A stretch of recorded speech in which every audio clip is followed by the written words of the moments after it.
ओम साई राम। श्री साई सच्चरित्र। अध्याय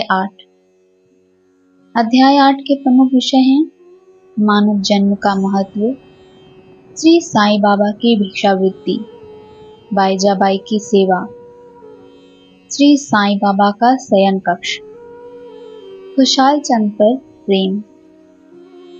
मानव जन्म का महत्व।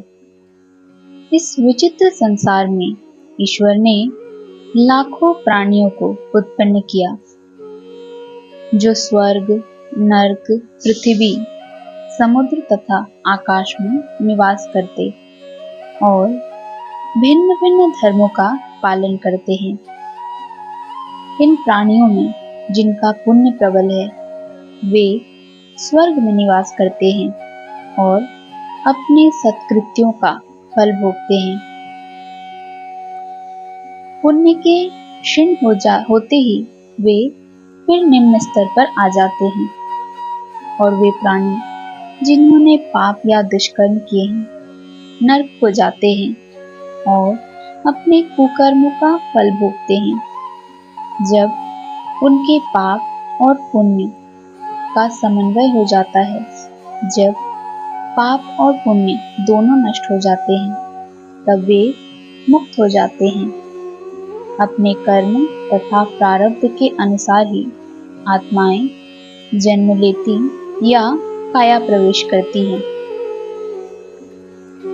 मनुष्य शरीर अनमोल। यह सत्य है कि समस्त प्राणियों में 4 बातें एक समान हैं: आहार, निद्रा, भय और मैथुन।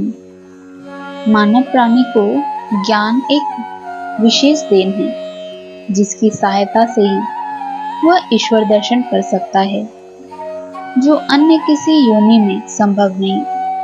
यही कारण है कि देवता भी मानव योनि से ईर्ष्या करते हैं तथा पृथ्वी पर मानव जन्म धारण करने हेतु सदैव ललायित रहते हैं, जिससे उन्हें अंत में मुक्ति प्राप्त हो। किसी किसी का ऐसा भी मत है कि मानव शरीर अति दोषयुक्त है। यह कृमि, मज्जा और कफ से परिपूर्ण, क्षण भंगुर, रोगग्रस्त तथा नश्वर है। इसमें कोई संदेह नहीं कि यह कथन अंशतः सत्य है, परंतु इतना दोषपूर्ण होते हुए भी मानव शरीर का मूल्य अधिक है, क्योंकि ज्ञान की प्राप्ति केवल इसी योनि में संभव है। मानव शरीर प्राप्त होने पर ही तो यह ज्ञात होता है कि यह शरीर नश्वर और विश्व परिवर्तनशील है, और इस प्रकार धारणा कर इंद्रियजन्य विषयों को तिलांजलि देकर तथा सत्य असत्य का विवेक कर ईश्वर साक्षात्कार किया जा सकता है। इसलिए यदि हम शरीर को तुच्छ और अपवित्र समझकर उसकी उपेक्षा करें, तो हम ईश्वर के अवसर से वंचित रह जाएंगे।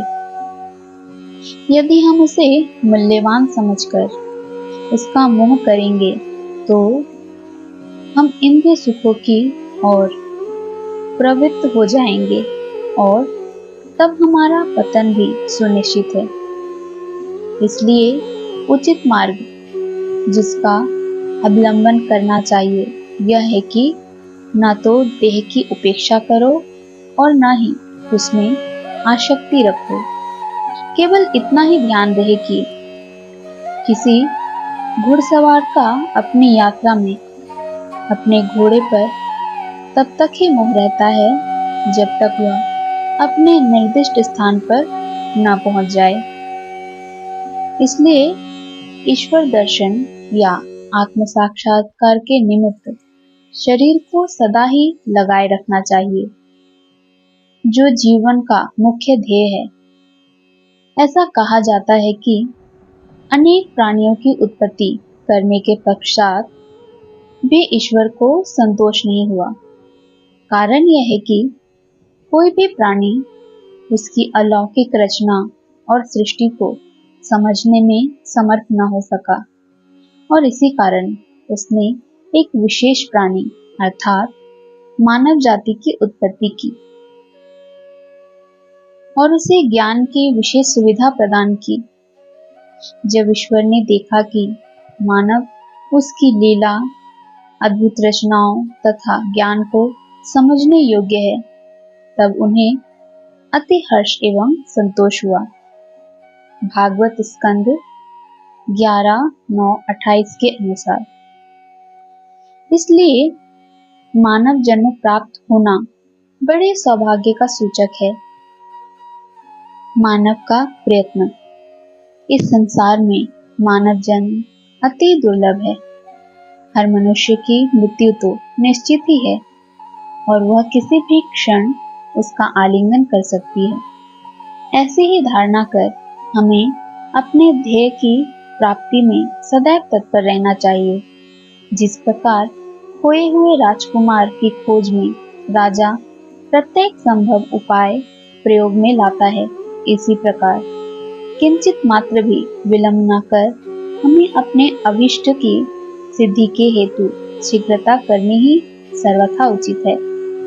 अतः पूर्ण लगन और उत्सुकता पूर्वक अपने ध्येय, आलस्य और निद्रा को त्याग कर हमें ईश्वर का सर्वदा ध्यान रखना चाहिए। यदि हम ऐसा न कर सके तो हमें पशुओं के स्तर पर ही अपने को समझना पड़ेगा।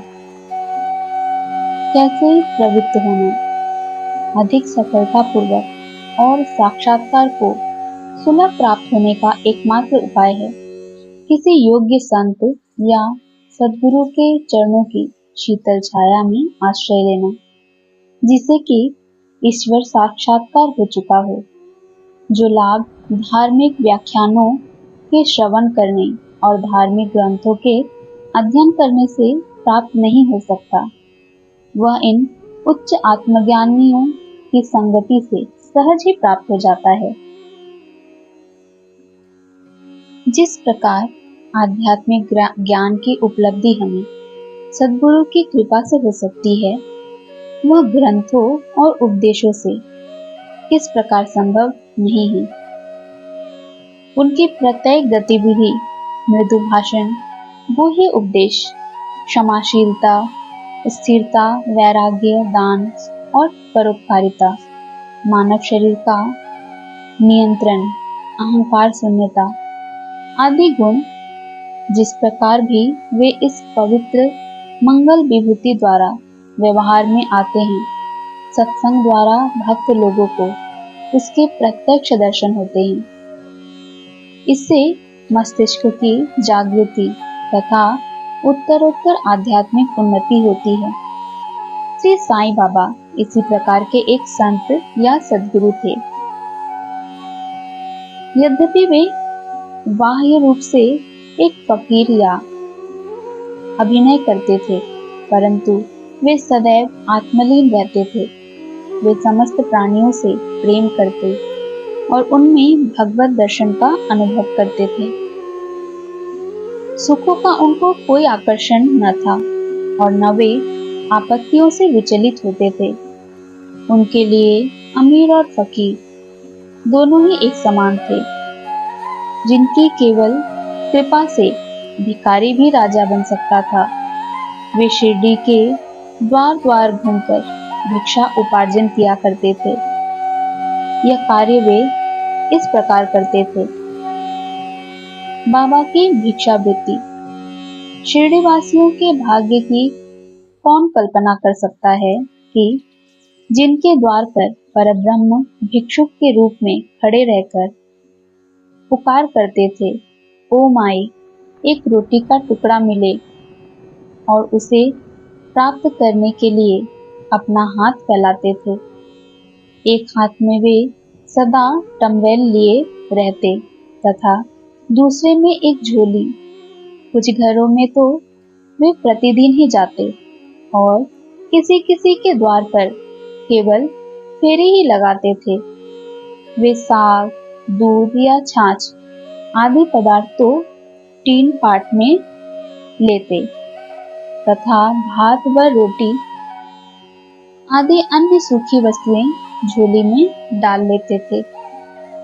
बाबा की जीभा को कोई स्वाद रुचि न थी, क्योंकि उन्होंने उसे अपने वश में कर लिया था। इसलिए वे भिन्न भिन्न वस्तुओं के स्वाद की चिंता क्यों करते।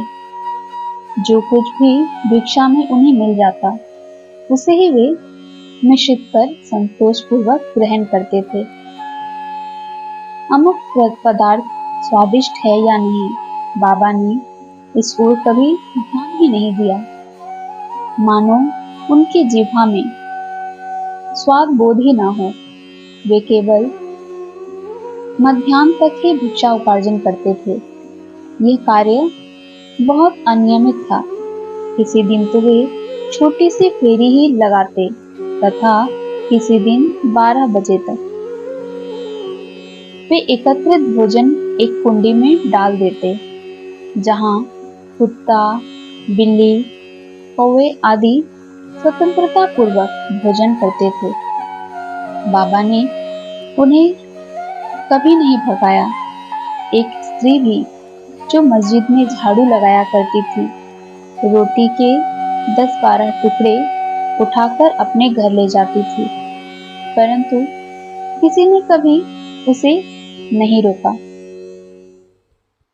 जिन्होंने स्वप्न में भी बिल्लियों और कुत्तों को कभी दुत्कार कर नहीं भगाया, वे भला निसहाय गरीबों को रोटी के कुछ टुकड़ों को उठाने से क्यों रोककर रखते।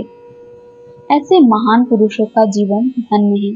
शिरडीवासी तो पहले पहले उन्हें केवल एक पागल ही समझते थे, और वे शिरडी में इसी नाम से विख्यात भी हो गए थे। जो भिक्षा के कुछ टुकड़ों पर निर्वाह करता हो, भला उसका कोई आदर कैसे करता। परंतु ये तो उदार हृदय, त्यागी और धर्मात्मा थे। यद्यपि वे बाहर से चंचल और अशांत प्रतीत होते थे, परंतु अंतःकरण से दृढ़ और गंभीर थे। उनका मार्ग गहन था, गूढ़ था। फिर भी ग्राम में कुछ ऐसे श्रद्धावान और सौभाग्यशाली व्यक्ति थे, जिन्होंने उन्हें पहचान कर एक महान पुरुष माना। ऐसी ही एक घटना नीचे दी जाती है। बाईजाबाई की सेवा। तात्या पोते की माता, जिनका नाम बाईजाबाई था, दोपहर के समय एक टोकरी में रोटी और साग लेकर जंगल को जाया करती थी। वे जंगल में कोसों दूर जाती और बाबा को ढूंढकर उनके चरण पकड़ती थी। बाबा तो शांत और ध्यानमग्न बैठे रहते थे। वे एक पत्तल बिछाकर उस पर सब प्रकार के व्यंजन आदि जैसे रोटी, साग आदि परोसती और बाबा से भोजन कर लेने के लिए आग्रह करती। उनकी सेवा तथा श्रद्धा की रीति बड़ी ही विलक्षण थी। प्रतिदिन दोपहर को जंगल में बाबा को ढूंढना और भोजन के लिए आग्रह करना, उनकी इस सेवा और उपासना की स्मृति बाबा को अपने अंतिम क्षणों तक बनी रही। उनकी सेवा का ध्यान कर बाबा ने उनके पुत्र को बहुत लाभ पहुंचाया। माँ और बेटे दोनों की ही फकीर पर दृढ़ निष्ठा थी। उन्होंने बाबा को सदैव ईश्वर के समान ही पूजा। बाबा उनसे कभी कभी कहा करते थे कि फकीरी ही सच्ची अमीरी है, उसका कोई अंत नहीं।